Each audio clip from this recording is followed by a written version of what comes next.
Today, we're going to be talking about something that every person who has picked up a multiplayer video game has dealt with, and that would be cheating.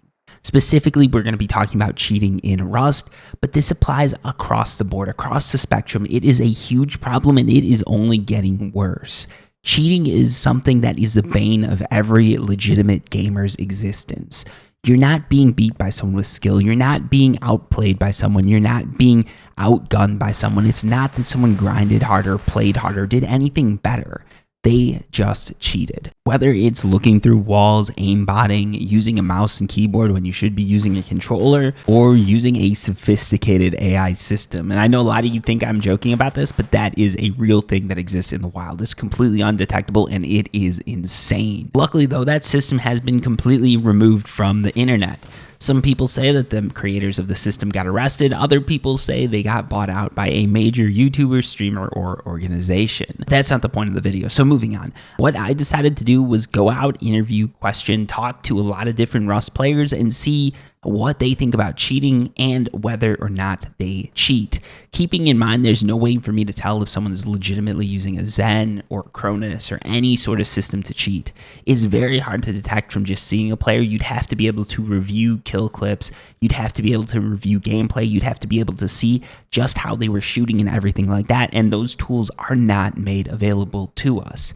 First of all, we don't have custom servers, so we can't even have a server log that might show us that.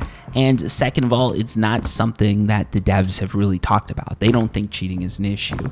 But from the statistics that I've found, I think it is a major issue. Because here's the facts. If you ever play a game of Rust and you do a full wipe on a server, you have definitely run into a cheater. Whether it's someone who shot you, raided you, whatever, there is a huge percent of the player base that cheats. What am I talking about? So I did an anonymous poll on my YouTube channel. It got about 600 votes, which I think is a pretty big sample size. And in that poll, 7.69% of people admitted to cheating. So the poll had three options: I cheat, I don't cheat, and then a cereal emoji.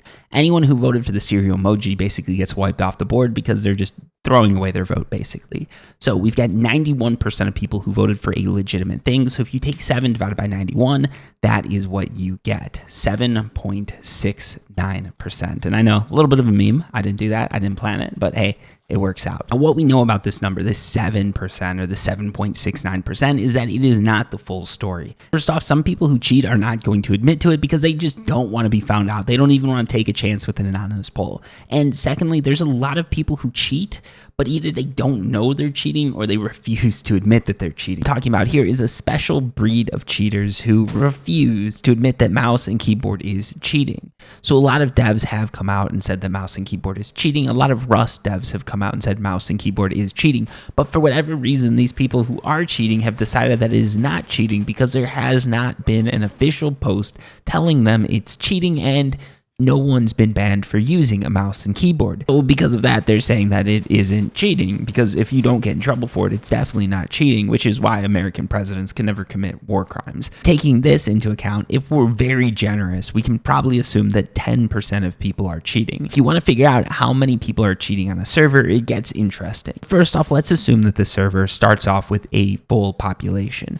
So it's running at 100 for about 12 hours, okay? And then let's say it just drops off and completely disappears after that. This isn't the reality, but this makes the numbers a lot easier to work with. Now that we've got that number, let's figure out how many players are coming and going from the game in this period of time.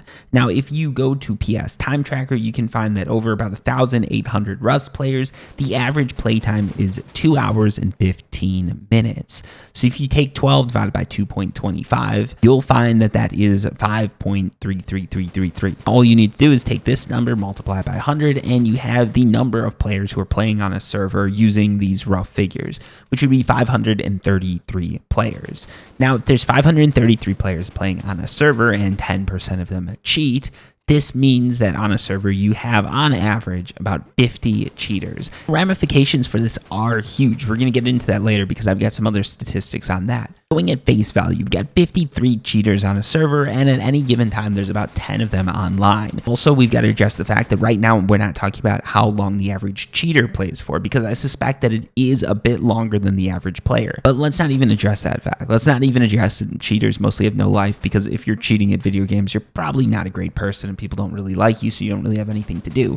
But let's not address that fact. Let's assume that there's only 10 cheaters online at a time if a server's full pop. This means that the likelihood of you dying to a cheater is 1 in 10. If you die 10 times on a server, there's a very good chance that you were killed by at least one cheater. And I suspect that's even higher because cheaters are more likely to have that confidence to go and roam. They're more likely to risk gear because they know that they're more likely to win because they have an unfair advantage. Even if you're both of the same skill level, they still have a better chance of winning because maybe they're negating recoil, maybe they're using a mouse and keyboard, or maybe they have an extremely sophisticated AI system that's basically playing the game for them, but we're not going to talk about that. So basically what I'm getting at here is if you've died 10 times in Rust, you've died to probably at least one cheater, which is horrible because think about how many times you die in the average wipe. And we haven't even gotten to the worst part yet because as the wipe goes on, the people that are left are more and more likely to be cheaters.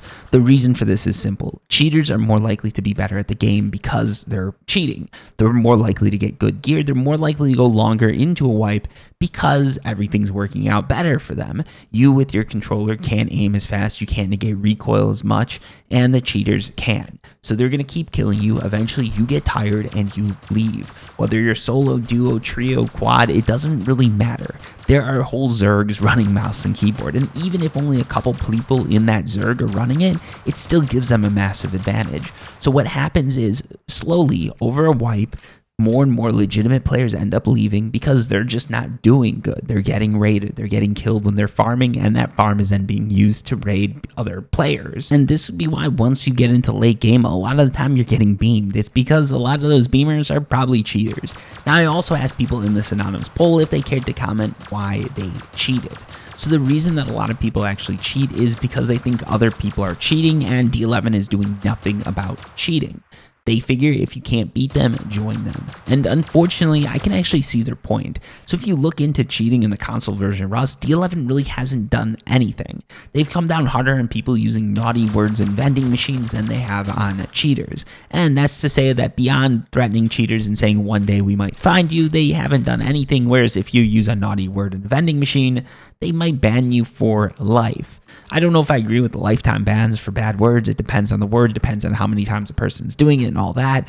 We're not going to get into that, but I do think they should definitely ban people for cheating because they do have access to logs, and in some cases, I believe that they could figure out if people are cheating. The thing they need to do, though, is pay a mod team, and if you can't pay a mod team or you're unwilling to, what they really should do is release community servers so people who are willing to hire mod teams, pay mod teams, or whatever, can do that to catch cheaters. Now, to give you an example of how rampant cheating is on the PC version of Rust, recently a fairly famous Rust server admin named Kamomo, I think that's how you pronounce it. I apologize if I'm pronouncing it wrong. I'm horrible at pronouncing words, and I mispronounce my own name almost every day.